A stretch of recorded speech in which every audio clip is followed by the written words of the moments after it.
Hi everyone, my name is Hans, and over the past years I have built up my own self-storage business over here in Germany using shipping containers such as these ones. In this video I will tell you about how I started my own business, how it has grown over time, and I will specifically talk about this 100,000 euro property which I've been planning to buy to expand my business. If you're interested in this topic of renting out shipping containers, and believe me, you should be, as you're able to achieve up to 50% return on your investment, make sure to subscribe to this channel. Okay, so now let's dive deeper into this video. The first section of the video is all about how I started my business and how I initially rented out these containers on a rented property. I will then describe to which degree my business has then grown and how I was able to build up a passive income of roughly 2,000 euros per month. Lastly, I tell you how I plan on expanding my business by buying this property. And now let's dive right into it. First, how did I start all this? The idea came to me back in 2020 when I saw a video about someone renting out a small shipping container as extra storage space for an apartment. And that got me thinking, why not do this independently of the apartment? And I decided to test the waters by placing an ad on eBay Kleinanzeigen, which is sort of like the German Craigslist, offering storage space in a shipping container for 90 euros a month, and just to gauge demand. So it turns out the response was actually overwhelming, and I knew there was a market for it. The next challenge was finding a property to place my containers. Luckily, I had connections from my previous job at a construction firm, and I reached out to the owner, who agreed to lease me some unused space on his property for a small fee per container. And then once I had the property, I bought my first 2 containers from a local dealer at a good price, thanks to market conditions at this time. And this is sort of how it all started. Now let's talk about how I was able to grow my business over time. After having bought the first few containers, my business actually grew steadily. I attracted more customers through online ads and word of mouth, and I expanded by buying additional containers, including smaller and larger ones to cater to the client's different needs. Setting up contracts was simple, and with surveillance systems and lockboxes in place, I could manage the business remotely without much hassle. Overall, starting this business required some upfront investment, obviously, and a bit of a hustle at the beginning, but today it's almost completely passive. I now manage around 30 containers, and the income it generates is a great supplement to my main job. I currently rent 2 properties myself, and this is sort of what they look like, and I was quickly eager to find a property which I could buy myself. As you may know from my other videos, I've already bought several apartments which I also rent out here in Germany. Therefore, buying my own property for my self-storage business is just another step ahead and not too different from buying an apartment. In summary, I've learned a lot along the way. And if you're thinking about starting something similar, my advice is simple: start small, test the market, and grow from there. If you want to follow my path and build a business like this, make sure to watch my other videos, such as this one, in which I talk about all of this in more detail. Lastly, let me tell you something about my new property, which I'm currently buying. So currently I'm in the process of buying this nice little piece of land here that will significantly expand my operations. This property, priced at around 120,000 euros, is located just outside of Freiburg in southern Germany, which is perfect because it's easily accessible for both current and potential customers. The demand for storage space in this area is incredibly high, and I've been on the lookout for the right property to purchase for a while now, overall several years. And I know that the demand is high because my 2 other rented properties on which I rent out storage space are just nearby.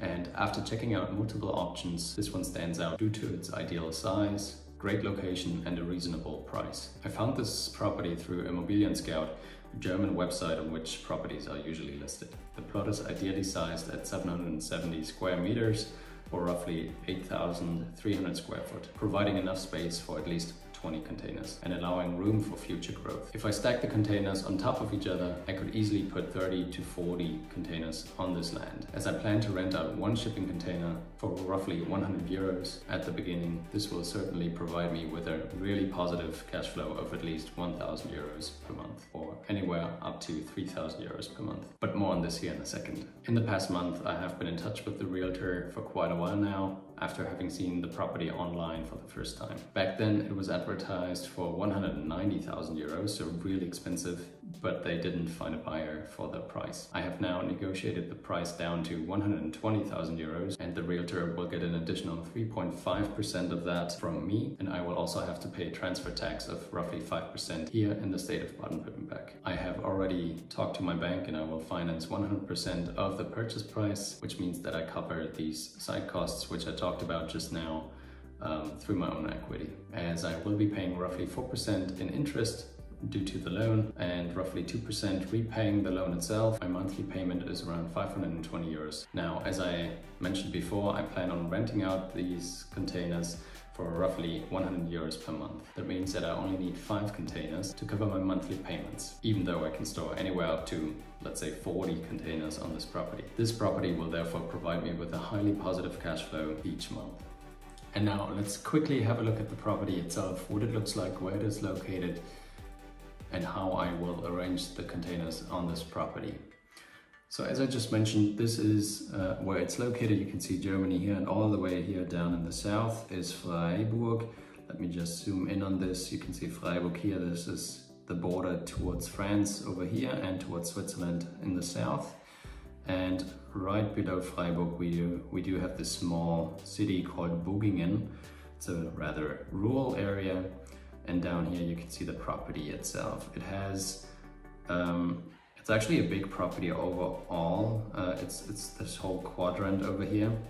However, my property is separated from that, and it's just this rather small one down below or in the back of the property over here. So what you can see here is that this is my property all the way, this property here in the back, and there's a small path or way leading into my new property here. So it's really nicely sort of separated. It's not easy to just walk on the property. So really just people who have access to the property can go there and walk or drive back here, and then I will put these containers over here. And I will show you this here in a second. You can actually see one container here already, and this just sort of gives you a perspective of how many containers you can fit in here. As I said, minimum 10 if we keep in mind the distance rules, which you have to keep in mind when putting containers on a site like this. But I'd say let's quickly go to the other tab and let me show you this real quick here. This is how I plan on putting the containers. So way more than 10, as you can see, and there's still enough space left to put even more additional containers here on this left side, if I would just place them there. These are basically, and this is also just another view of how I could set it up.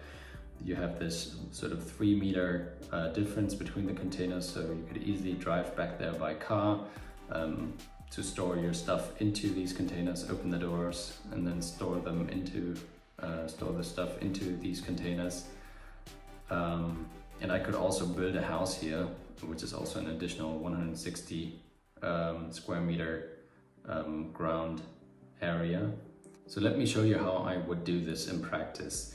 My plan is, and this is just a screenshot of the Google Maps photo, this is in red indicated where my property is, and then you can see in blue the different containers over here on the right and on the left side. And as you can see, there are many containers here. This is just, these are about 20 containers on this property at the moment. This is how I would arrange them. And I could easily also just put more containers on top of the other ones, which means that I could double sort of the amount of containers which I can put on this site. Technically also what you have to keep in mind is that you cannot really place them right to the border. You really actually have to leave a distance of around 3 meters to the next property. But I think I'll try it like this and see if anyone gets annoyed by it, or if I do get into trouble by doing this, I can just pull them forward so that they are actually in line with the regulations. And it has the perfect size. It's not too big, because oftentimes you can get really big properties which are way more expensive than obviously, but it's also just so much space, so much more space, which I don't really need. I only need like these 800 square meters, and that is perfect for me at the beginning. And now let's also have a look at the property itself and at some of the pictures which I took once I went there. So what you can see here is again the ground level sort of view. You can see the big building over here, and then this would be sort of my path leading to my property all the way here in the back. And it's like a 3 meter runway or street which leads back to my property here, and that should be enough for for the cars to get back there, and also for the big trucks on which my containers are being delivered. This is sort of right behind the house. You can see the ground over here, which is really good for my purpose for just putting the containers there and for driving back there for my customers. This is also just the view of my property itself. It actually is also a bit more extended. You can't actually see it on this picture since there's still like some sort of wall back there, but it actually goes all the way back here to this tree line. And that should be enough space for me. This is also just another view, and this is, for example, just one container. This is not one I own, but this one is belongs to the previous owner, which I can then also likely buy off of him. And this is sort of just the corner, and this is also just another view of the property. Overall, owning this land will not only allow me to save on rent, but also allow me to put back in my profits into the business and build equity in the property itself, making this a strategic move for both my business and my long-term financial goals. And with this purchase is a major step, and I'm excited about the growth opportunities it presents. If you're interested in following this journey and seeing how the business evolves, stay tuned for updates on the process and how I plan to make the most out of this venture. And with this in mind, that's it. That's this week's video. If you're interested in these topics and how my other investment works, for example, the 8 apartments which I'm currently renting out, subscribe to this channel. Also, if you found this video helpful, make sure to hit the like button below. Are you yourself thinking about buying real estate? Then leave a comment down below and let me know what markets you're looking into. I hope you enjoyed this video. I will see you soon. Take care. Bye.